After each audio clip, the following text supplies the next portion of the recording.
What's going on, everybody? Welcome to HiFi Hour. My name is Mike with Audio Arkitekts, and I am here with my good buddy, 123 Toid, also known as Nick. How you doing, buddy?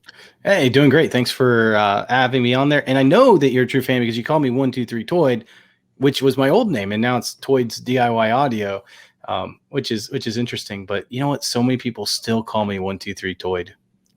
Okay, so I I know we were chit chatting before the stream, but I honestly I'm a huge fan because when I first started in hi-fi, in this hi-fi universe of YouTube and all this craziness, I would watch your stuff, and actually I got a lot of inspiration from your stuff. From your cable building video, your how to build a hi-fi cables. I actually did my own video, my own rendition of that video, and I did horribly on it because I actually watched that video. I thought it was pretty good. I was actually thinking, man, I need to redo mine. His is so much better than mine.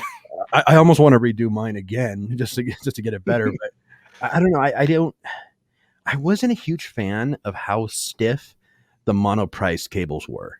I wish they would have been a little more, I don't know, a little more pliable, I guess, a little more, have a little more give. But overall, I mean, like I said, I followed your instructions tit for tat, and I tried to kind of give my audience that. And I think it's a good idea for people that want to do it themselves. I mean, it looks great, I mean, and the tools are there, the resources are there. And it's so cheap to do, and it's so easy. I mean, once you get the hang of it, it ends up becoming something you can do in no time. Someone actually hired me to build some of them. He's like, man, I just don't want to do it. Can you do it for me? I'm like, sure. And we agreed upon a price. And about, I don't know, half an hour later, I sent him a picture of his completed cables or whatever. And he's like, wait, you're done? I'm like, yeah. It's not that bad, man. I think from beginning to end, it took me about an hour and a half just to get them all right and everything. And I still wasn't really happy with certain things, but I don't know, man. It's one of those things where my hand started hurting too. Like this part of my hand right here, it was just hurting from and getting that boot on was, oh my gosh, I think that was the worst like grief of them all, was getting the boot and fitting everything in, and oh dude, and measuring.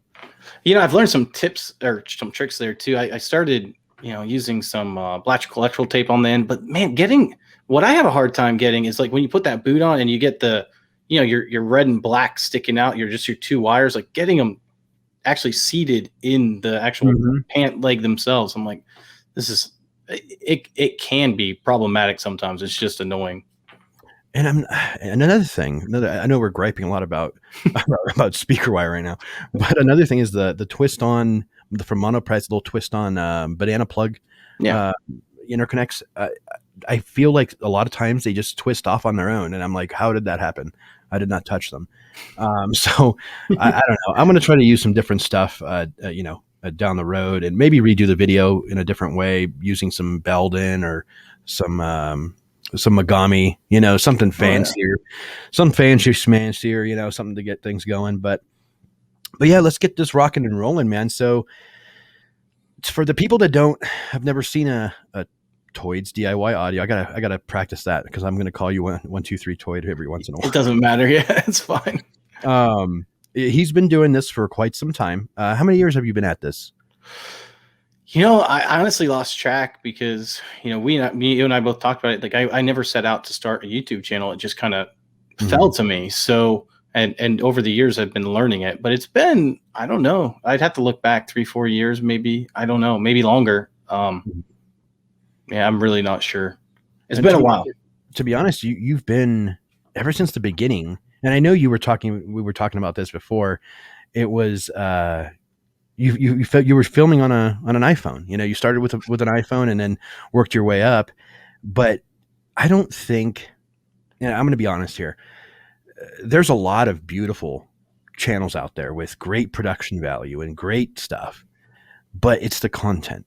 It's what you're saying. It's what you're providing the audience that I think matters the most. And that's why sometimes, videos that have little to no production value and just are, boom, boom, film out, upload, get a lot of views and get a lot of attention because it's what they're saying. And that's the service you provided. You're showing the normal guy like me that didn't really know how to put together some speaker cables, how to do that in the proper way.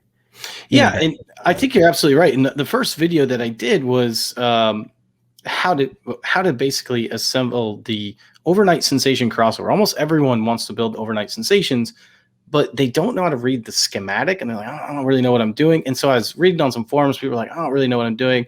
And so I created some videos on, hey, this is how you do it. The videos are terrible, but they're still watched a lot for whatever reason.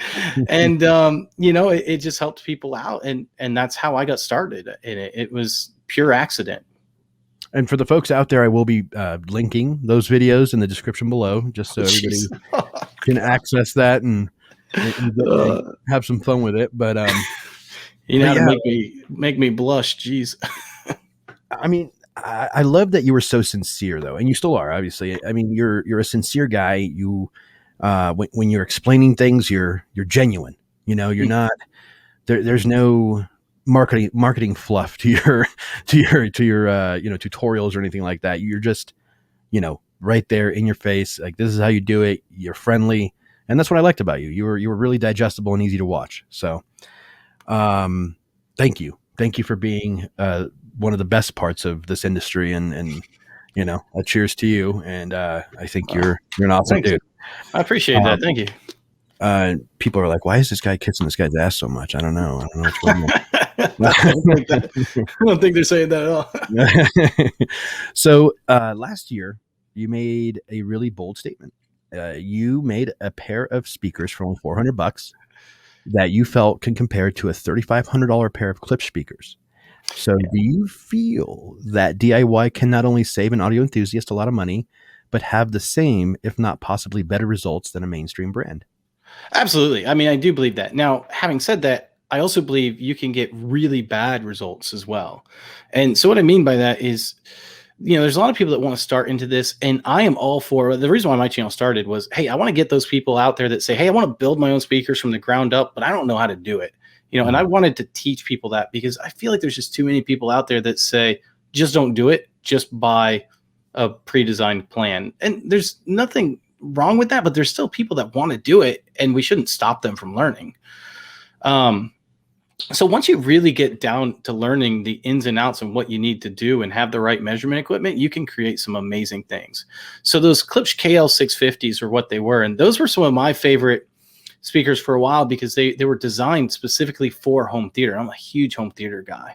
Mm-hmm. And so I loved those things. And I said, well, you know what? I mean, why can't we just build our own pair? And, I know what goes into Klipsch drivers typically, and Klipsch to a certain degree. What's the word I want to say? Let's just call it what it is. They will tell you a little bit more about their product than what's actually there. Okay. So they will tell you that their product is like 96 decibels sensitive, when really it's like 92, but their peak is 96, things like that, where I knew that I could come up with something a little bit better. And so I did. I came out with the KL650. We call them clones. They're not really clones. They're just inspired by that. And a lot of people have been building them over at my forum, toidsdiyaudio.com, and they are loving them. So I really think they're fantastic. They give you a lot more detail than any other speaker. And because they're that high sensitivity, you can turn them up really loud. They don't get fatiguing, and they stay very, very clean. So no real distortion, which is awesome, because most of your commercial speakers, you're not going to get that. So this was your original design, right? Like you said, hey, I'm gonna make that only better. Exactly. Yeah. So I designed it from the ground up, and basically what I did is I said, all right, what does Klipsch offer? So what response do they have? They're THX certified, so I knew they had to be crossed over by 80 hertz to be Klipsch certified. So I had to get it, to that crossover point. What drivers can I get to do this? And then what can I get to sound good, and also keep it at a relatively cost-effective price for someone to say, hey, I want to do DIY. Why don't I can spend $400 and build something. Honestly, what are you going to buy in the store for $400? That's great. Not much. I mean, for $400, that's like a Polk floor stander, like that's nothing to get crazy about. So, and there's nothing wrong with that. It's just, but I will tell you that the best ones that I ever probably designed were the JBL Soundstage 15s. They're the SRX 815 clones. Really? those things, they use a 15-inch Dayton Audio woofer and JBL, actually Selenium tweeter compression driver, and those things, you put them in there and they'll fill your whole room with sound. It's just unbelievable. They're just so natural sounding. They're amazing. They're really nice. I'm gonna have to take a look at that. I recently actually just heard the Klipsch horns for the first time, and I was really, really impressed. Klipsch has a particular sound. I think well, JBL does too, but Klipsch has a very, very specific sound. I could almost pick it out if it's played to me. But with the Klipsch horns, I felt like it didn't sound like a Klipsch speaker.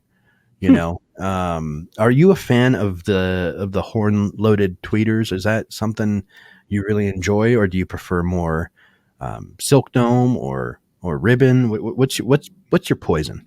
So I like all of them. I like the compression driver when done correctly. A lot of times they can get really honky, you know, and I don't like that. So I usually like them better. And there's different types of horns you can get.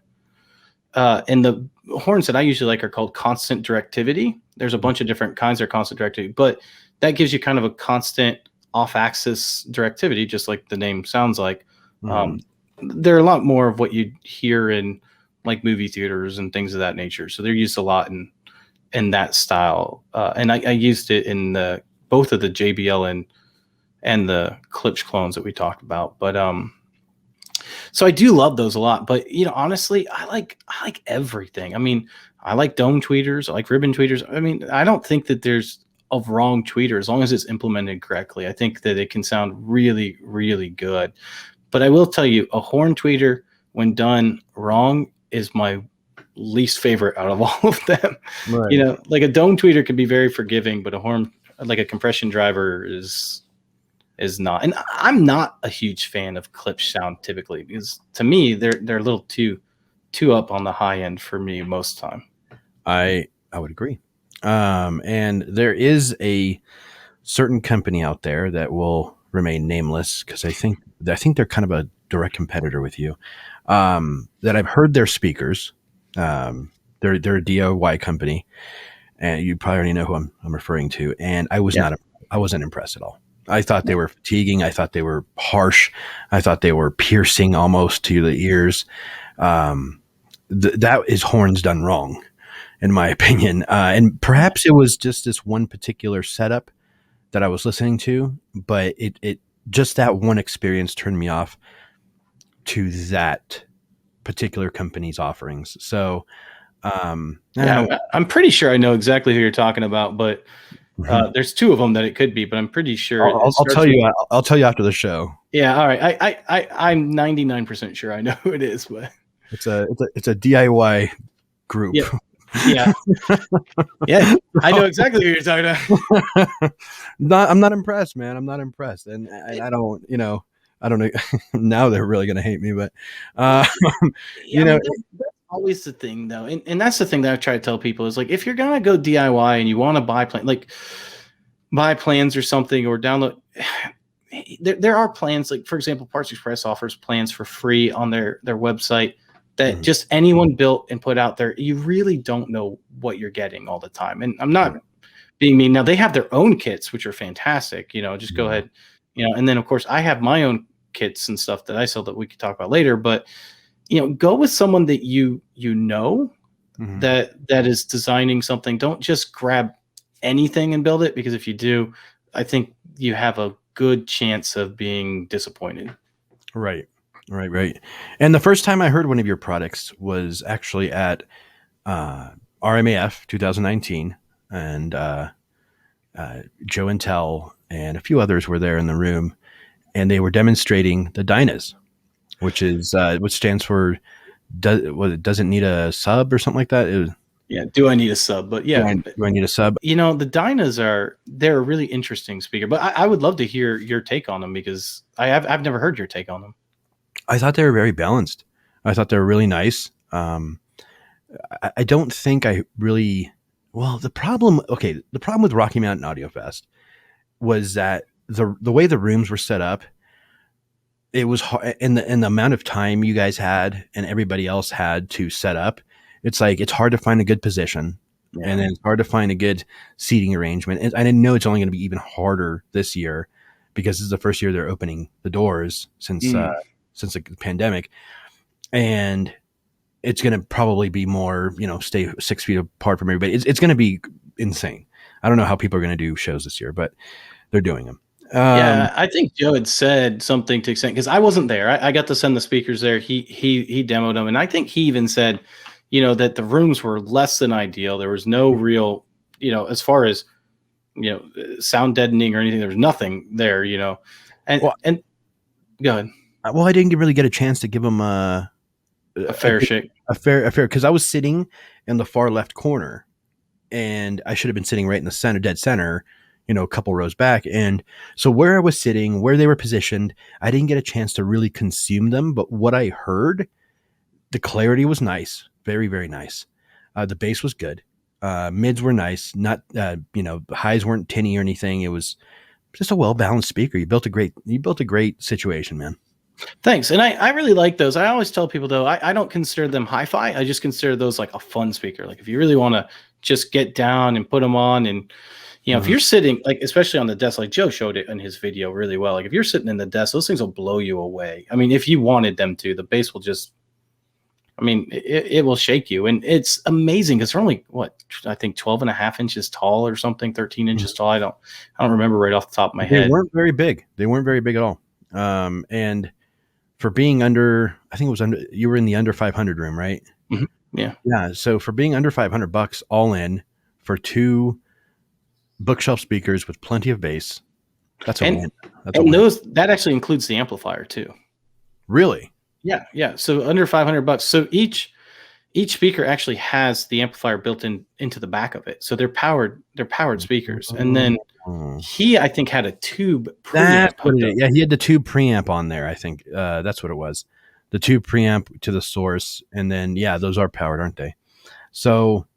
And it was pandemonium in that whole corridor that you guys were in. Well, that he was in, because there was like tons of different rooms there. It was one of the busiest. I think Klipsch was on that same level too. So it was just chaos in that floor. So people were coming and going, and that's what the thing about shows. Sometimes it's like you don't really get a chance to like sit down and embrace it. I don't know. I prefer more of like a go to my hi-fi store locally and sit down, talk to them, geek out with them for a little while. Last time I went over there, I have a place called Soundings out here. I went over there and I geeked out with them for like 3 hours straight, man. And we were just talking about everything. See, that's awesome. And I think that, no matter what, like even if you do DIY, you should be listening to that type of stuff. Because one, it tells you what other people like. Two, it'll allow you to see what you like, because there's might be things that you don't know what you like, until you hear it or experience it. And then 3, it kind of gives you an idea of what you might want to try to do, like inspired by, I would have never built those KL650 clones or whatever you want to call them if I wasn't inspired by those Klipsch speakers in the first place, Right. Absolutely. And now you prefer your own brand, which is great. Yes, I do. Well, and a lot of people have been building those and have really liked them. And so I'm happy for them. I might eventually try a different compression tweeter because I think that we can do even better. It's just a matter of, will people want to spend because I think with DIY, some of the issues are, people wonder, where's the point of diminishing returns, and they get concerned when they start spending too much on DIY. And I can understand that. Okay. All right. Yeah. I think the whole point of DIY is to not spend too much. But some people get carried away. They go on, Maddie Sound, and they're like, "Oh, I think I need this $600 driver for my, my speaker." Yeah. And I went on there one time, and I'm like, "Dude, this is some wild stuff in here." Like that's why I kind of stick to Parts Express, even though Dayton Audio has vexed me a couple times because I've gone a little too cheap, and not, opted for the better tier of Dayton Audio, and I'm like, what the heck is this? And then one time I tried to like refurbish this old Sony speaker, and Mm. I was just drilling new holes and doing this and that, and I put everything together. I had a crossover, I think I got the 2500 kilohertz crossover or whatever. I'm like, that's good enough, the hell with it. And I put it all together, and God, if my ears almost bled. It was so bad. It was horrible. Uh, It was the worst thing anybody. I literally threw everything away. I'm like, I'm done. I'm done trying to be Toid. I'm done. So, it's really hard. It takes a lot of time to do, and there's not a lot of people that are willing to teach it anymore, which is, I think, too bad, because I think that if you really want to get into DIY, you should learn. Even if you don't want to do it yourself, you should at least learn some of the basics. Like, even if you just want to build someone else's plans, because you can start to see like why they did things and start to ask those questions of maybe this plan, or look at some plans and say, well, you know what, I'm looking at this plan and I don't think this is probably going to work. I can look at components and plans and look at it and be like, yeah, that's not gonna sound good in the end. Nowadays, now when I first started, I couldn't do that. right. Well, there's another individual that shared. Well, I haven't seen him in a while, so I don't know if he's still doing this or not. But Kirby Meets Audio. Yeah, love Kirby. Well, he's the other one that I would watch when I first started, because I really liked his production value. I liked the fact that it was like a cinematic experience with him, and which is, I'm kind of sad that I haven't seen anything from him in a while. But you and him did a collab a while back, and being that you two have, obviously commanded the realm of DIY audio on YouTube, was it fun to geek out with someone that has similar experience as you and a similar, almost an identical interest? And did you guys learn something from each other and come away from it with, knowing more about your industry? No, it was terrible. We had an awful time. No, we of course, we had a great time. And the cool thing is, Kirby and I actually both got invited down to Midwest Audio Fest from Parts Express. They invited us both down, which was nice. And that's where we met. And as we met and started talking to each other, we said, hey, you know what? Why don't we collaborate on a speaker project together? And so that's where this came about. And so, with him having the cinematic, and also just, I mean, he does beautiful projects when they're done. He said, why don't you design the crossover, and then I'll build it on my channel. And that's what we ended up doing. So I ended up designing that crossover. He ended up building it on his channel. And it's just a great thing. And Kirby also is just a really nice guy too. So, he's one of the other guys that, I think that's a good thing for people to have when they're getting on YouTube, like people like you, Mike, that make themselves accessible, people can talk to easily. That they're just not jerks on YouTube. There's too many of those already. We don't need any more, and we definitely don't need any in the audio world. Yeah, man, it's hard sometimes, because obviously I do a lot of collaborations and I interview a lot of people and I get to meet a lot of people, and there's been good experiences and strange experiences, and it's just, but the one thing I do know, it's a small community. It's really small. It is. It's small. It can be tight knit, and sometimes it can be hard to break into it. And that's one of the things that I want to try to break. And I know that's something that Joe and Tell's working at. I know it's something that you're working on. And I really like that. Even Ron from New Record Day, they're all trying to break that. Make it a little bit more for people to be able to just easily interact and just make this as a whole get better. Aaron Hardesty is another one from Aaron's Audio Quarter. He's also trying to do that. And I think that's good, just trying to get good data out there, good information to people, and hopefully bring the whole audio community together. There's no reason why we all need to fight, Sure. And what I found is the hardest thing is, it's not so much our colleagues, it's more so the general public. So when I first started, obviously I didn't know everything, but as I grew and grew and grew and grew, I'm like, okay, I want to make my videos digestible, and I want to make them, I guess, relatable to people that don't know that much about audio. So that way they can kind of follow me on my journey. That was the original plan. That was my original intent. It wasn't to like, I don't know, but I started getting lambasted about, oh, you don't know anything about audio. You're an idiot. You should be doing this, or this should be like that. Oh, ported subwoofers are the best. You're talking about or sealed, yeah. Yeah, and I'm like, Whatever you didn't show is better. exactly. Which, oh my god, which was funny because that particular video that I did on ported versus sealed, 90% of the information I got was straight from Dan Wiggins. So whatever they say negative, they're wrong. Yeah, and Dan is not wrong. And that's the thing too. Everyone's going to have their strong personalities, and whenever they can hide behind a keyboard, you're going to get them. And I get them a lot on my channel too. I even get people telling me that I'm designing speakers wrong at times and stuff. Like, okay, can you show me what you've designed, and then we'll compare. Not being mean or anything. Just it's just one of those things that, hey, if you're going to call someone out, maybe get to know them first before you call them out on whatever the social media platform is. But you're right. People are going to call you out on everything, and it has nothing to do with you. It has everything to do with them. Yeah. And I think that's the only thing that's irked me about this whole thing was that you can't please everyone all the time. And I can't. So, and the people that I even think that the people typically, in at least in our realm, are far more, what's the word I want? You know what? I'm just going to say it the way it is. They're going to be the ones that get ticked off the most, or the ones that have the strong opinions about it, are the ones that are going to be the first to speak up. The ones that like your video and stuff, they don't speak up as much, I should say. And so, that can be problematic too, because you get a lot of that, on your channels. Which is like, I mean, that's the norm even for Yelp reviewers, like when you'll get more negative on Yelp because the people that enjoyed, let's say you go to a restaurant, you enjoy the food, you're not going to go on Yelp right away and be like, oh God, I enjoyed the food. It was good. No one's going to do that. But if you didn't, you had a bad experience, then you're more liable for that. But so you're right. The negative does like to be, keyboard warriors, but it is what it is, man.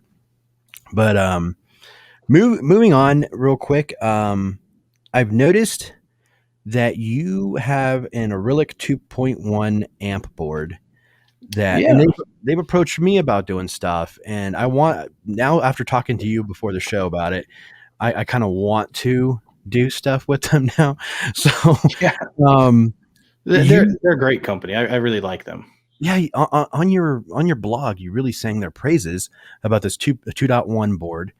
The thing is, though, so for a DIY novice like myself, what resource would you recommend that you either you or about can offer to learn how to make our own little 2.1 amps with enclosures and everything?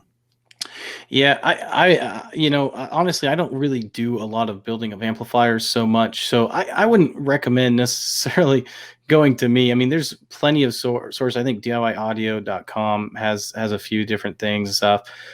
There's a couple different websites you can go to buy one, but I probably wouldn't recommend anyone starting off with a 2.1 amplifier anyway. If you're going to start with a 2-channel amplifier, which is what I'd tell you to do, I'd start with something like Ice Power.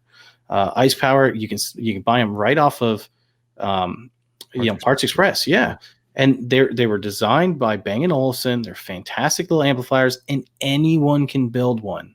You can buy the case right from Ghent Audio. It'll come with all the cables and everything, and you'll have yourself a hi-fi amplifier for really cheap. I did a video on it on how to build a hi-fi amplifier for really cheap.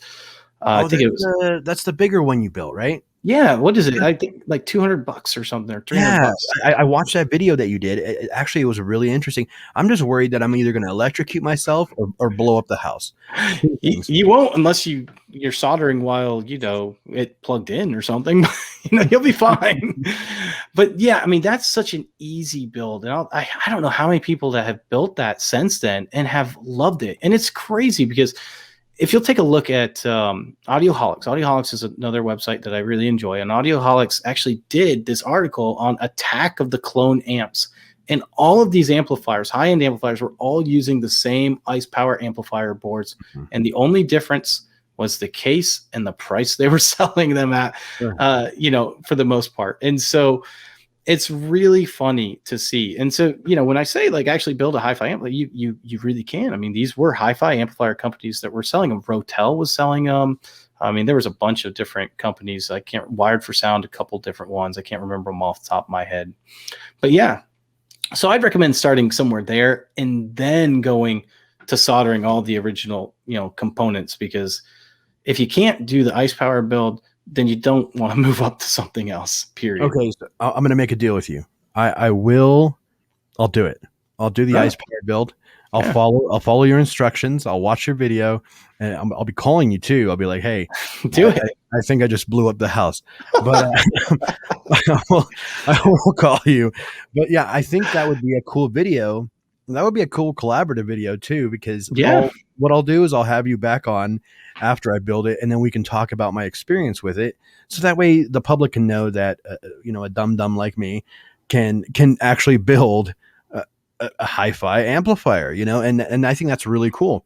The furthest I've been with DIY, and people can look at my catalog of videos, is I've built 2 different subwoofers. I built the Hammer, which was by Steve with Home Theater Gurus. Love that guy. And my own crazy design, which is the Punisher, using an HST15 by Stereo Integrity, which is just absolutely like devastating. That thing gets so low, like it literally shakes the walls. Like I can't use it in an apartment because it's like I literally will break foundations. But someone will yell earthquake. But the thing is, I designed it so small because it didn't require much airspace. So the enclosure itself is 18 by 18 by 19. So it's not very big at all for a 15-inch, subwoofer. And when you really push it, this whole thing kind of dances a little bit, but and it's heavier than all holy hell. But yeah, that's the only experience I have in DIY. So this will be my first project, and it'll be in your with your blessing. Oh yeah, and I will tell you too. Yeah, I think you should, and I will tell you always. And this is for anyone else that has a YouTube channel out there that wants to do this. I am always up for collaborative work. I love collaborative videos. That I love doing. I did one with Impulse Audio. I did one with Kirby Meets Audio. And there's a lot of audio names. Joe Wintel. And I'm always up for collaborative videos because I think they're fantastic. And once again, that's just another way to bring the community closer together. And I know not everyone's going to DIY a speaker, and not everyone should. To be honest with you, probably not everyone should. But in general, if you love audio, you're going to love DIY speakers as well. And even if you don't want to DIY, I guarantee you'll find someone to build it for you. Dude, I'm telling you, DIY might be where it's at, because I'll tell you what, I've listened to a lot of subwoofers, a lot of obviously like mainstream companies, and I haven't found one yet that can compare to the Punisher. Well, it's true. And a lot of mainstream subwoofers, as you said, they tune to like 35 hertz or so. Mm-hmm. So, getting sub 20 hertz bass is pretty much out of the question. Now, what are you powering it with? I'm curious. The Symbison FP 14000. I think it's called FP 14000. It's a clone amp of the Lap Gruppen. Oh, gotcha. That's the Chinese one. Yeah, I know exactly which one you're talking about now that you say that. Yeah. I'll tell you what, it's louder than all holy hell. But there is a fan mod that my buddy Giles over at Home Theater Fanatics, he actually successfully did this fan mod. But of course, they couldn't make it easy and just do, unplug and plug in. They had to do, completely cut the wire and resolder. And dude, it's going to be a pain in the butt. But his quieted down quite a bit. Not as much as I've noticed that the Behringer fan mod is actually really cool. Yeah, the iNuke. I have an iNuke 6000, and I did the fan mod to it. I did have to cut mine still because of the way that mine was, but either way, I mean, yeah, that thing's like dead silent now. Mm-hmm. I have a Crown XTI. That thing, when it heats up, man, I mean, it sounds like a helicopter's in there. Yeah, and that's the problem I was having with the Symbison. That's why I don't really run the Punisher too much. Is because the Symbison's so damn loud. But at the same time, that Punisher requires that subwoofer requires 3,000 RMS. So it's like, I almost broke the breakers in my house one time just trying to play some Katy Perry, and it was not too good. But So just off topic real quick. Sure. I noticed you're a huge proponent of Dayton Audio. You are. And you're a huge proponent of Parts Express. Yeah. However, you have posted some drivers about a new company called Punkilde. Punkilde. Yeah. Punkilde. Right. And Punkilde. Danish company, right? And the Uh, Danish people do everything right. I don't know. I've never seen a wrong Danish speaker. I mean, come so I on. don't know that they're Danish speaker company. What they are is ScanSpeak is Danish, and Okay. ScanSpeak designed them, and they're part of the East Tech group. So East Tech owns ScanSpeak, and they own Punkilde. Mhm. And so but they make the drivers in China. So it's basically like a cheaper version of ScanSpeak is the way Okay. I would put it. So ScanSpeak designed, and ScanSpeak a lot of people love, but ScanSpeak has, this type of price tag on them. And so some people don't want to go there. And so Punkilde is supposed to, I think, bridge the gap. Right on.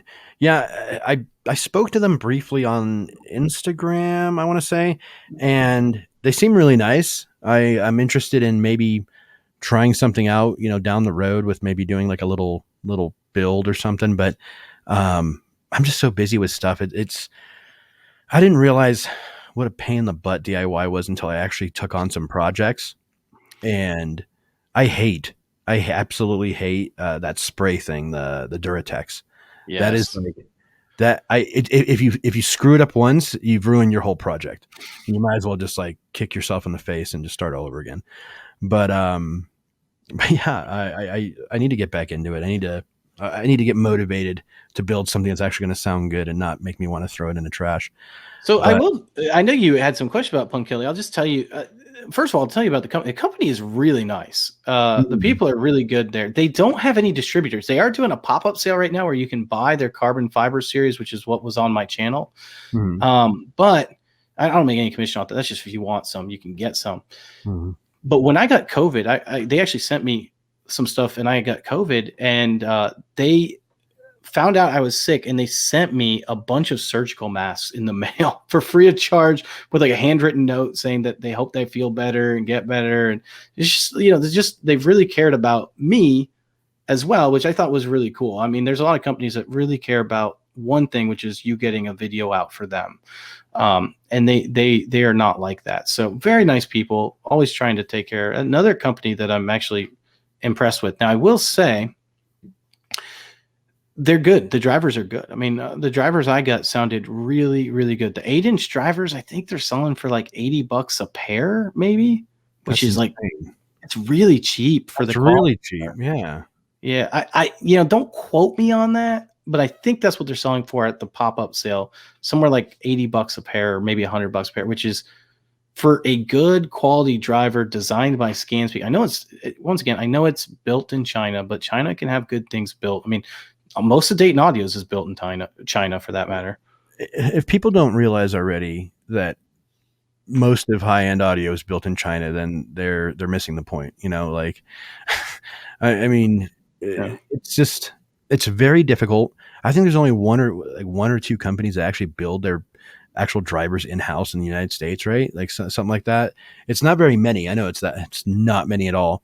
Eminence and maybe one other. I think there's one other one. I can't think of I who know it it's is. Eminence, and I thought it was Dayton. To be honest, I thought Dayton built in house, but No, Dayton actually is Parts Express brand, and okay. they have a bunch of different manufacturers all over the place. Now, I will say that sometimes a lot of manufacturers try to get them made in Taiwan, and they Mhm. can, but Taiwan, I know after speaking to a couple different manufacturers, like they will only do up to a certain size. After a certain size, they won't do the bigger drivers. Almost all the bigger drivers, like 15, 18-inch drivers, are almost exclusively typically made in China unless they're made in-house somewhere Right. because they won't touch them. Right. And that's one thing that I actually really respect about Stereo Integrity is that on the HST models and stuff like that, he actually hand builds them Mm. in his shop. So that is really cool. Because you could see the process and everything.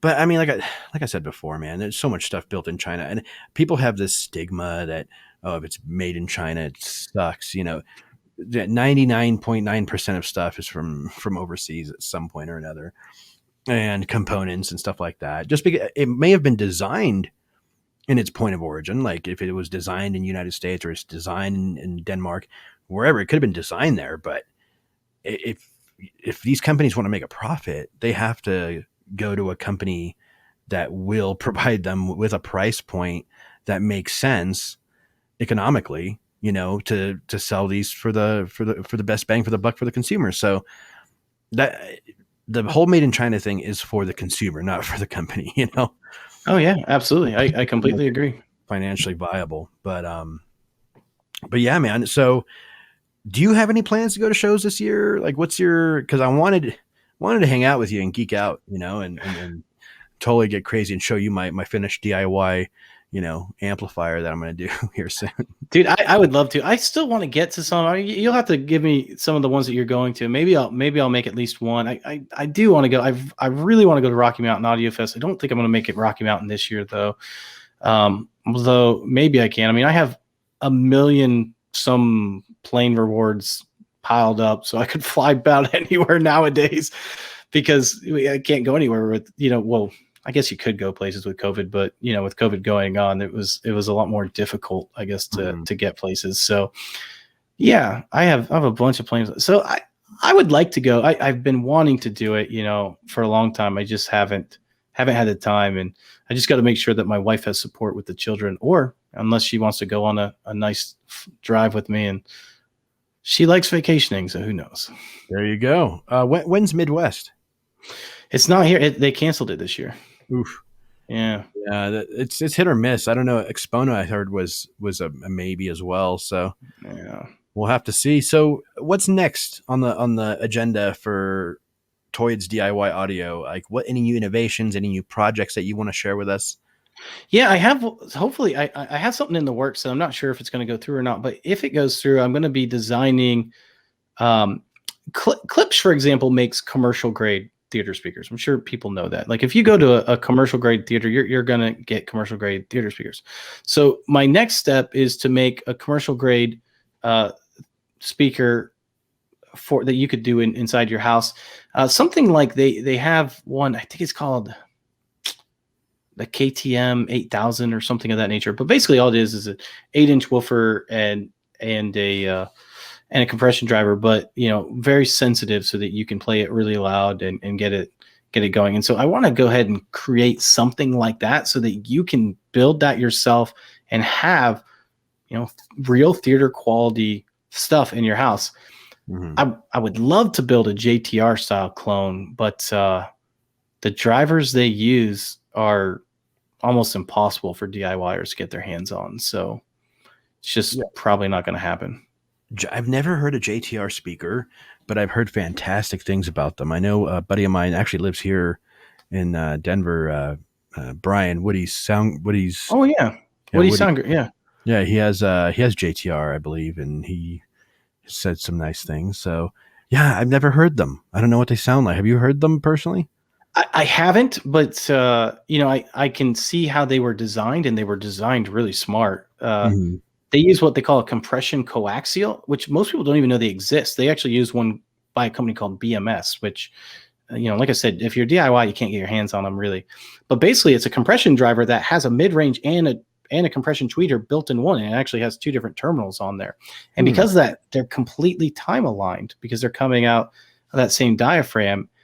And then, JTR also, it looks like, by the looks of it, moved their horn back to be also directly in line with their woofers. So everything is completely physically time aligned, it looks like, which makes integration so much easier. So I love the idea of what they did.